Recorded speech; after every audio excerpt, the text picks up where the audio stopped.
마태복음 26장 1절부터 16절까지요. 한 목소리로 함께 읽습니다. 예수께서 이 말씀을 다 마치시고 제자들에게 이르시되 너희가 아는 바와 같이 이틀이 지나면 유월절이라 인자가 십자가에 못 박히기 위하여 팔리리라 하시더라. 그때에 대제사장들과 백성의 장로들이 가야바라 하는 대제사장의 관정에 모여 예수를 흉계로 잡아 죽이려고 의논하되 말하기를 밀란이 날까 하노니 명절에는 하지 말자 하더라. 예수께서 베다니 나병 환자 시몬의 집에 계실 때에 한 여자가 매우 귀한 향유 한 옥합을 가지고 나와서 식사하시는 예수의 머리에 부으니 제자들이 보고 분개하여 이르되 무슨 의도로 이것을 허비하느냐, 이것을 비싼 값에 팔아 가난한 자들에게 줄 수 있었겠도다 하거늘 예수께서 아시고 그들에게 이르시되 너희가 어찌하여 이 여자를 괴롭게 하느냐, 그가 내게 좋은 일을 하였느니라. 가난한 자들은 항상 너희와 함께 있거니와 나는 항상 함께 있지 아니하리라. 이 여자가 내 몸에 이 향유를 부은 것은 내 장례를 위하여 함이니라. 내가 진실로 너희에게 이르노니 온 천하에 어디에서든지 이 복음이 전파되는 곳에서는 이 여자가 행한 일도 말하여 그를 기억하리라 하시니라. 그때 열둘 중에 하나인 가룟 유다라 하는 자가 대제사장들에게 가서 말하되 내가 예수를 너희에게 넘겨주리니 얼마나 주려느냐 하니 그들이 은 30을 달아주거늘 그가 그때부터 예수를 넘겨줄 기회를 찾더라. 아멘. 예, 오늘 본문은 우리가 잘 아는 본문입니다. 향유 한 옥합을 예수님께 드렸던 그 여인과 또 오늘 마지막에 읽은 예수님을 은 30을 받고 팔았던 가룟 유다에 관한 이야기입니다.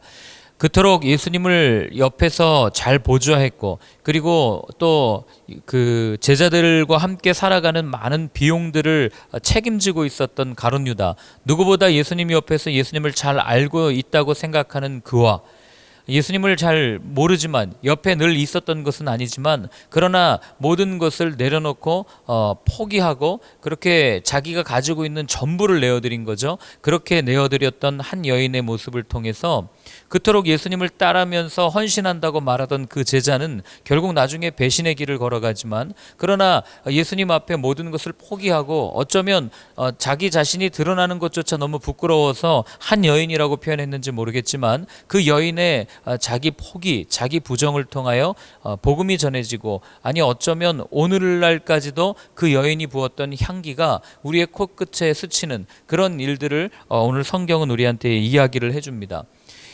이런 모습을 통해서 마태복음은 계속해서 반복적으로 이 사람 또는 저 사람을 비교해서 우리한테 이야기를 하죠. 양과 염소의 비유가 그랬고 그 다음에 종들의 비유가 그랬고 모든 게 다 그랬습니다.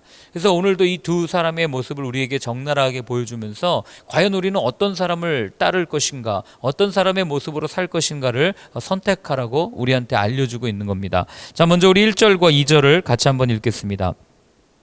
예수께서 이 말씀을 다 마치시고 제자들에게 이르시되 너희가 아는 바와 같이 이틀이 지나면 유월절이라 인자가 십자가에 못 박히기 위하여 팔리리라 하시더라. 아멘. 자, 예수님께서 그동안 3번의 죽음을 이야기하셨죠. 내가 십자가에 죽을 거다, 죽은 지 사흘 만에 부활할 거다, 이런 이야기를 하시고 오늘 다시 한번 자신의 죽음에 대해서 말씀하신 거예요. 아직 일어나지 않은 일이기 때문에 우리는 예언이라고 부를 수 있습니다. 예수님 뭐라고 그러십니까? 내가 유월절에 죽을 거야 라고 분명하게 이야기를 하시는 거죠. 여러분, 이거는요 사람이 어떻게 할 수 없는 하나님의 뜻입니다. 왜냐하면 예수님께서 유월절에 꼭 돌아가셔야 되는 이유, 예수님이 유월절 어린 양의 모습으로 돌아가셔야 되는 이유가 이미 출애굽기에 그림자처럼 비유로 표현되어 있기 때문에 그래요.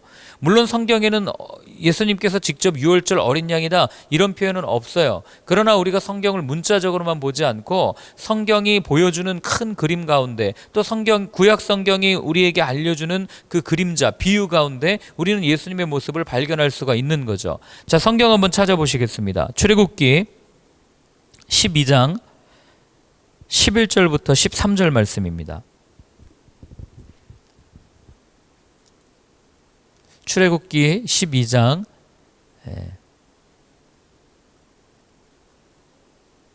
11절부터 13절까지요. 같이 한번 읽습니다. 너희는 그것을 이렇게 먹을지니 허리에 띠를 띠고 발에 신을 신고 손에 지팡이를 잡고 급히 먹으라. 이것이 여호와의 유월절이니라. 내가 그 밤에 애굽 땅에 두루다니며 사람이나 짐승을 막론하고 애굽 땅에 있는 모든 처음 난 것을 다 치고 애굽의 모든 신을 내가 심판하리라. 나는 여호와라. 내가 애굽 땅을 칠 때에 그 피가 너희가 사는 집에 있어서 너희를 위하여 표적이 될지라. 내가 피를 볼 때에 너희를 넘어가리니 재앙이 너희에게 내려 멸하지 아니하리라. 아멘. 하나님께서 직접 유월절 규정을 말씀하시면서 이것이 여호와의 유월절이다라고 말씀하시면서 쭉 이야기하시고 맨 마지막에 보면 내가 피를 볼 때 너희를 넘어가겠다. 재앙이 너희 가운데 함께하지 않을 거야 라고 말씀하세요. 여기서 내가 너희를 넘어간다. 이게 영어로 패스오버죠. 패스오버라는 말이 뛰어넘어가다 이런 뜻 아닙니까? 유월절이라는 이름이 뛰어넘다라는 뜻이에요. 그러니까 어린 양의 피를 바른 그 집은 하나님의 천사들이 내려와서 심판할 때에 그 피를 보고 이 집은 아니야 하고 건너뛰는 이게 여호와의 유월절이거든요. 이게 왜 예수님을 상징합니까? 우리는 알 수 있잖아요. 예수님 말씀하셨죠. 누구든지 예수님을 믿기만 하면 구원을 받는다 이 얘기하지 않습니까? 예수님을 믿는 게 뭐예요? 예수님의 십자가를 바라보는 삶이고 예수님의 십자가의 보혈을 의지하고 그 피로 내 삶을 완전히 발라놓은 삶이 구원받은 자의 삶이죠. 그러니까 어린 양 유월절에 피를 흘리신 유월절의 십자가라고 하는 제단에서 돌아가신 예수님의 보혈을 바른 우리를 보고 하나님의 심판이 패스 오버 뛰어넘어가는 거예요. 완전히 건너뛰는 겁니다. 그래서 우리는 예수님을 유월절 어린 양이라고 표현을 하는 거죠. 출애굽기에서부터 예언된 메시아의 일, 이게 바로 유월절 메시아의 모습이었던 거죠. 자, 예수님께서 그 유월절 어린 양 하나님께서 계획하신 대로 이제 죽으셔야 되는데 동시에 본문은 무엇을 얘기해 주냐면 하나님의 계획도 있지만 사람의 계획이 동시에 이루어지는 것을 보여줍니다. 자, 우리 3절부터 5절까지를 한번 읽어보겠습니다. 그때 대제사장들과 백성의 장로들이 가야바라 하는 대제사장의 관정에 모여 예수를 흉계로 잡아 죽이려고 의논하되 말하기를 밀란이 날까 하노니 명절에는 하지 말자 하더라. 아멘. 오늘도 보면은 대제사장 그리고 백성의 장로들 어른들이죠. 이 사람들이 모여서 의논한 거예요. 무엇을 의논했냐면 예수를 죽여야 되겠다. 이걸 의논한 겁니다. 그런데 내린 결론이 무엇이냐면 이들이 짠 계획은 명절에는 하지 말자. 유월절에는 하지 말자. 왜냐하면 너무나도 많은 사람들이 예루살렘에 모여 있기 때문에 예수를 선지자로 아는 사람들, 예수를 메시아로 믿는 사람들이 예수를 죽이면 폭동이 일어날까 봐 겁이 나니까 밀란이 일어날까 봐 두려우니까 우리 유월절에는 하지 말자라고 계획을 짜고 의논을 합니다. 그럼 여기 한번 보세요, 여러분. 이 본문 안에 나타나는 두 가지 계획이 이렇게 대조되는 게 보이십니까? 하나님께서는 출애굽기에서부터 이미 당신의 생명을 온전히 내어주시기로 결정하신 거죠. 어린 양의 피를 통해서 모든 사람이 구원을 얻어야 한다는 것을 하나님께서는 말씀해 주셨고 그 계획대로 착실하게 다윗의 후손을 통하여서 진행해 오셨습니다. 동시에 하나님의 계획과는 다르게 자신들의 의견과 자신들의 뜻을 가지고 유월절에는 하지 말자, 명절에는 하지 말자 하는 사람의 계획이 복선처럼 두 개가 이렇게 부딪히고 있는 이 모습을 우리는 이 본문에서 볼 수 있는 거죠. 사람의 계획과 하나님의 뜻. 여러분 사실 우리가 신앙생활하면서 갈등하는 게 그거 아닙니까? 성경에 나오는 이 갈등이 언제나 이 갈등 아니에요? 내 뜻과 하나님의 뜻 사이의 갈등, 내 계획과 하나님 뜻 사이의 갈등.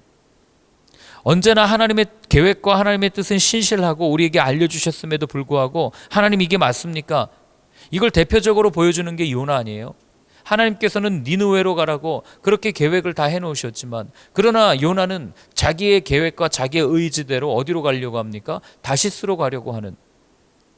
제가 이 요나의 본문을 묵상하면서 그런 고민을 많이 했어요. 하나님, 나는 이런 목회를 하고 싶은데요. 하나님, 나는 이런 곳에 가서 교회를 또 세우고 싶습니다. 공동체를 세우고 싶습니다. 근데 하나님께서는 늘 그 생각을 꺾으실 때가 있어요. 거기가 아니고 다시스가 아니고 니느웨야 하는 마음으로 밀어붙이실 때가 있는 거죠. 이때 우리는 갈등을 해요. 그래서 우리는 그래도 하나님 내 뜻을 존중하시니까 내가 다시스로 가도 거기에서도 하나님의 능력이 나타날 거야 하고 다시스를 선택하고 걸어갈 때가 얼마나 많습니까? 하나님은 다시스를 향해 걷는 우리를 그냥 두지 않으시고요. 요나를 바다에 빠뜨리잖아요. 그리고 물고기 뱃속이라고 하는 그 말도 안 되는 그런 기적, 그런 놀라운 경험을 통해서 니느웨로 발걸음을 돌려놓지 않습니까? 이게 성경에 나타나 있는 하나님의 뜻, 하나님의 계획과 우리의 계획의 차이입니다. 여러분, 우리가 깊이 기도하다 보면은 하나님이 부담을 주실 때가 있고 하나님의 뜻을 분명하게 우리에게 알려주실 때가 있어요. 그때는 여러분 그냥 순종하셔야 돼요. 그냥 엎드리셔야 됩니다. 아, 이게 하나님의 뜻이군요. 내가 그렇게 순종하겠습니다라고 결단하고 가셔야지. 하나님, 나는 다시스로 가고 싶어요. 하나님, 나에게도 꿈이 있습니다. 나에게도 내가 하고 싶은 것들이 있습니다라고 이야기하고 가다가는 모르죠. 요나와 같은 그런 놀라운 기적을 경험할지도 모르겠지만, 그러나 성경은 언제나 하나님의 뜻이 사람의 뜻보다 더 옳았다는 것, 하나님의 계획이 사람의 생각보다 훨씬 더 옳았다는 것을 늘 우리한테 들려주는 것 아니겠어요? 14절부터 16절까지 한번 같이 읽어보겠습니다. 그때 12 중에 하나인 가룟 유다라 하는 자가 대제사장들에게 가서 말하되 내가 예수를 너희에게 넘겨주리니 얼마나 주려느냐 하니 그들이 은 30을 달아주거늘 그가 그때부터 예수를 넘겨줄 기회를 찾더라. 아멘. 자, 뭐예요? 결국 사람의 뜻보다 하나님의 계획이 우선된다는 걸 보여주는 거예요. 대제사장들과 장로들은 어쨌든 이 6월절에는 우리가 하지 말자, 피하자, 이렇게 결의를 했어요. 그렇게 계획을 짰습니다. 그런데 지금 갑자기 누가 튀어나온 거예요? 가룟 유다가 튀어나온 거예요. 그래가지고 와가지고 뭐라고 얘기합니까? 내가 예수님을 넘기려고 하는데 얼마나 주겠습니까? 이 얘기를 하는 거예요. 여러분, 이게 우연이겠습니까? 우연은 없습니다, 세상에. 하나님의 계획만 있을 뿐이에요. 그럼 이걸 어떻게 해석할 수 있어요? 6월절 어린 양으로 죽으셔야 하는, 그래야만 모든 인류를 향한 구원의 약속을 지키실 수 있는 하나님의 계획, 하나님의 뜻이 사람의 생각들보다 훨씬 더 앞서 있다는 것을 오늘 본문이 우리한테 들려주는 거예요. 가룟 유다를 통해서 이들은 결국 예수님을 팔게 되지 않습니까? 결국 6월절에 예수님은 십자가를 지고 골고다 언덕에 올라가셔서 그 골고다 언덕이라고 하는 그 제단 위에서 십자가에 달려 온전히 생명을 내어주심으로 모든 인류를 향한 하나님의 저주, 하나님의 심판을 홀로 다 받으시는 그런 일들을 우리는 알게 되지 않습니까? 그렇기 때문에 여러분, 이걸 모르면은요, 우리는 평생 불평하다가 끝납니다. 하나님의 계획, 하나님이 어떻게 나를 이끌어 가실 건지를 우리가 고민하지 않으면, 그분의 뜻을 묻지 않으면, 그분의 음성을 듣지 못하면 우리는 어쩌면 평생 다시스를 향해서 가다가 인생이 끝날지도 몰라요. 그렇기 때문에 여러분을 향한 십자가는 무엇입니까? 여러분을 향한 골고다는 어디입니까? 이거를 늘 하나님께 묻고, 하나님, 내가 어디로 가야 됩니까? 하나님의 뜻은 무엇입니까?를 물으며 하나님께서 원하시는 열매를 맺을 수 있는 삶이 되기를 바랍니다.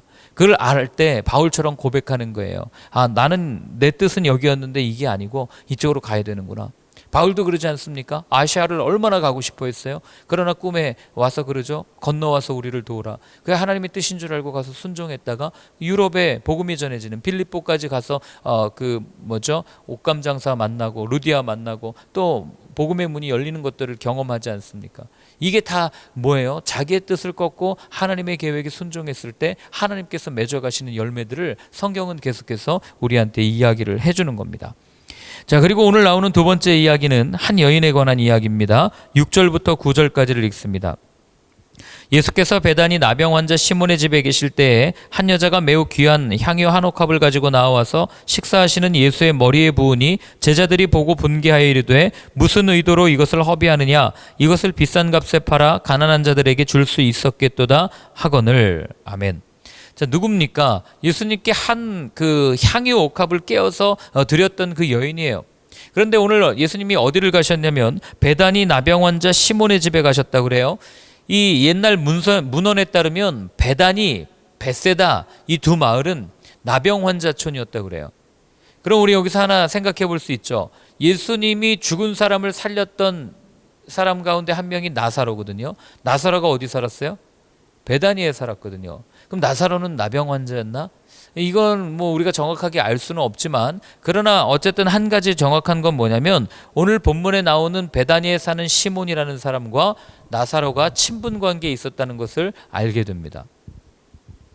자, 제가 이걸 말씀드리는 이유가 뭐냐면, 여러분, 나병 환자들이 모여 사는 마을은 당시에는 가난해도 그렇게 가난할 수 없는 동네였어요. 우리 왜 쪽방촌 이야기하지 않습니까?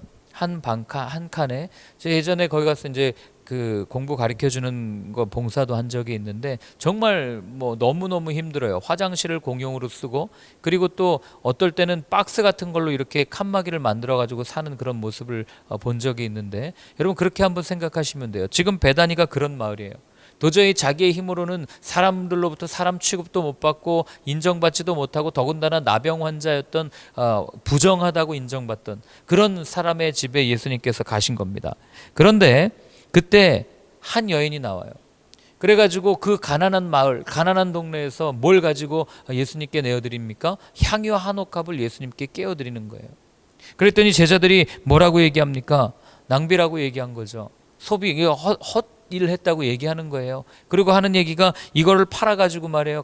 그 돈을 했다면 여기 있는 사람들 다 먹일 수 있는 거 아니냐? 가난한 사람들 도울 수 있는 거 아니냐? 그런 이야기를 하고 있는 거죠.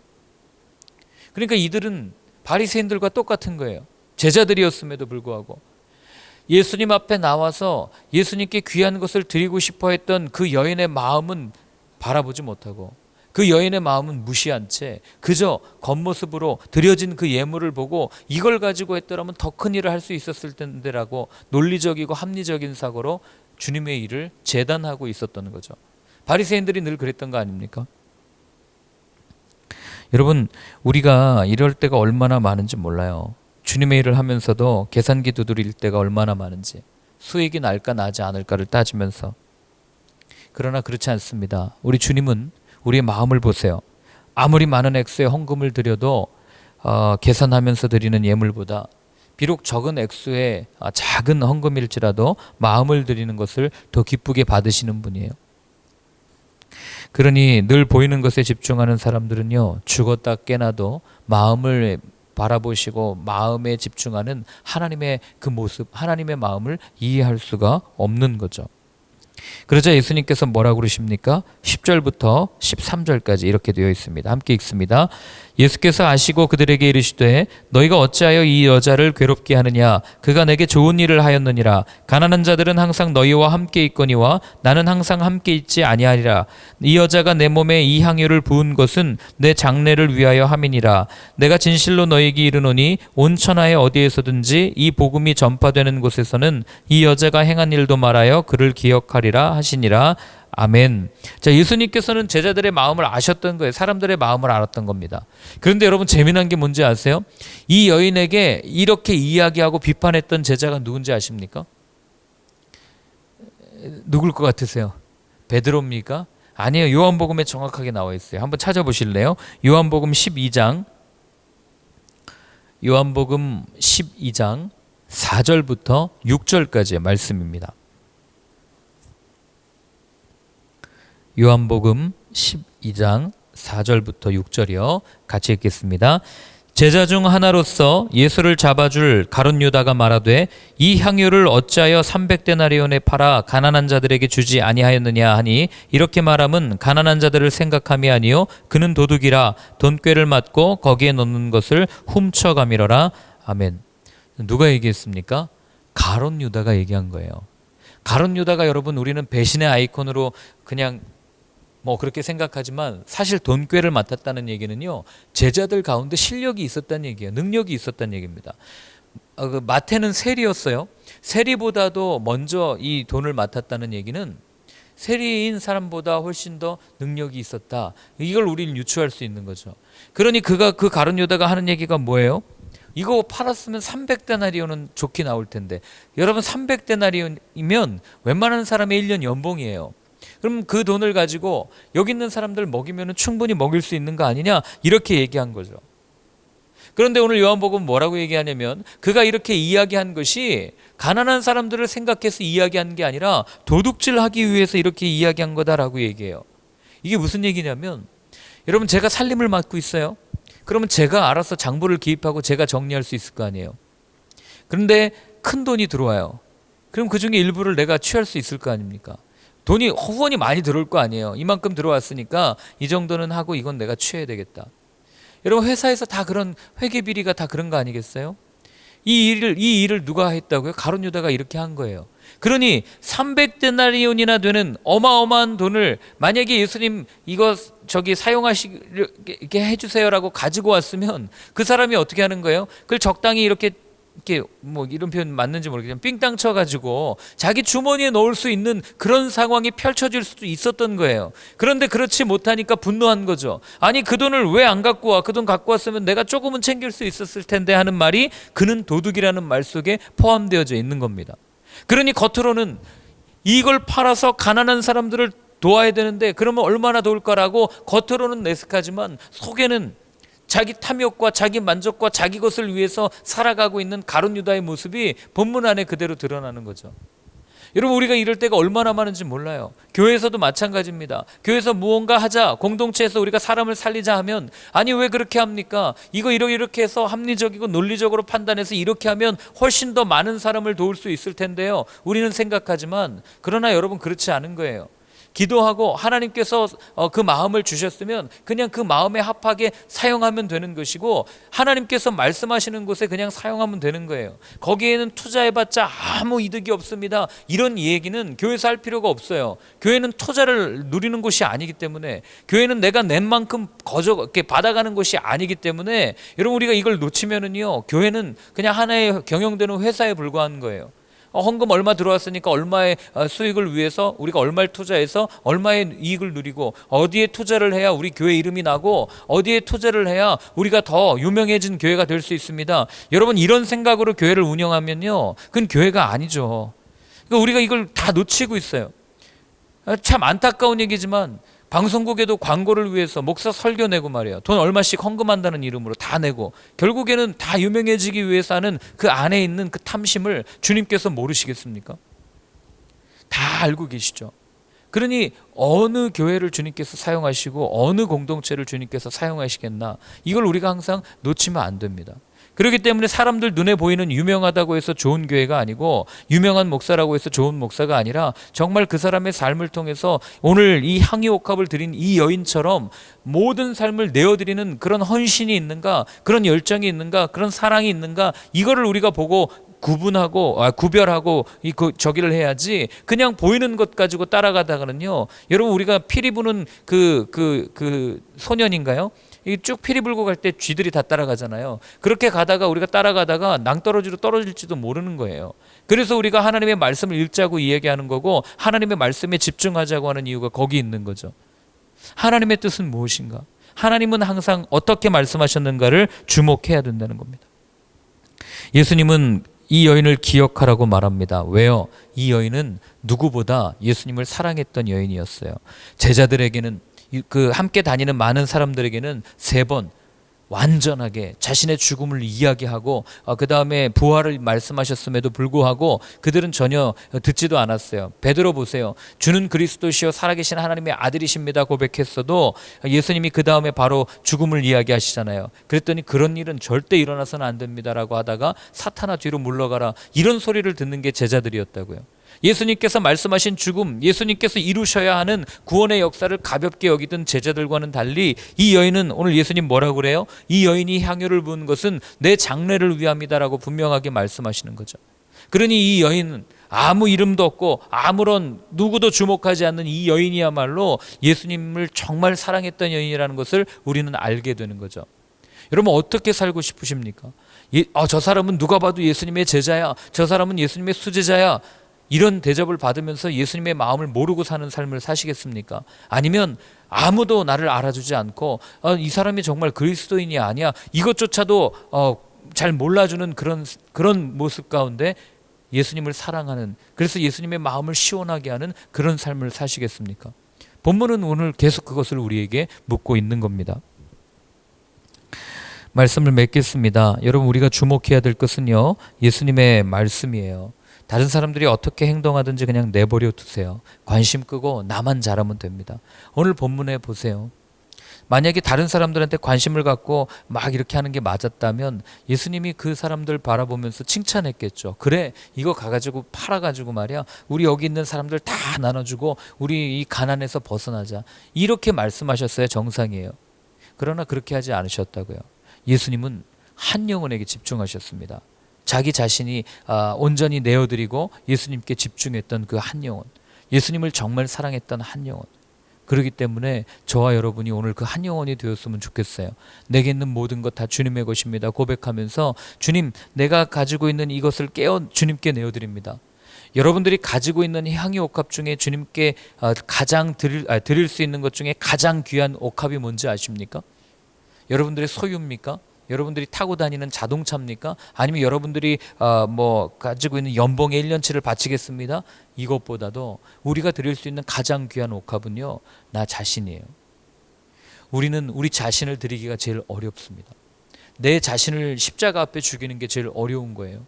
그래서 오늘 우리가 한번 같이 기도할 때는 이렇게 한번 기도했으면 좋겠어요. 주님, 내 자신을 온전히 주님께 내어드리는 그런 삶이 되기를 원합니다. 내게 있어서 가장 귀한 분이 주님이라고 고백하면서도 여전히 내 삶의 가장 중요한 것은 나입니다라고 고백하는 어리석은 삶을 살지 않도록 도와주시고, 오늘도 우리를 불러주시고 우리에게 생명을 주신 그분께 나의 생명조차도 내어드립니다 고백할 수 있는 오늘 하루가 되게 하여 주옵소서. 한번 같이 기도하겠습니다.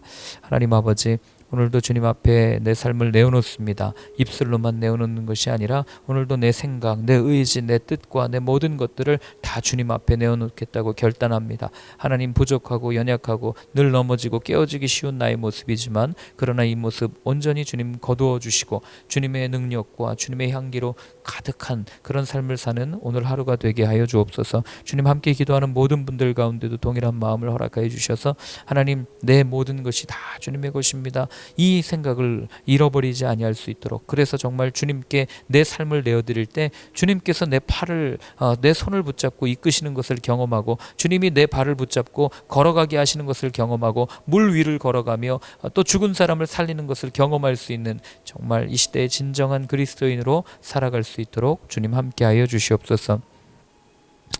하나님 아버지, 불완전한 내 뜻보다 완전하신 하나님의 계획을 믿고 따르게 하시고, 내 것이 주님의 것입니다라는 이 고백, 나를 내어드립니다, 우리 자신을 내어드리라고 하는 삶의 예배를 드리라고 했던 바울의 권면 잊지 않게 하셔서, 오늘 내가 주님께 내어드릴 수 있는 가장 귀한 것, 내 성격, 내 성질, 내 마음, 내 생각, 내 의지, 이 모든 것들을 온전히 내어드리고 주님께서 이끄시는 대로 살아가는 저희의 삶이 되게 하여 주옵소서.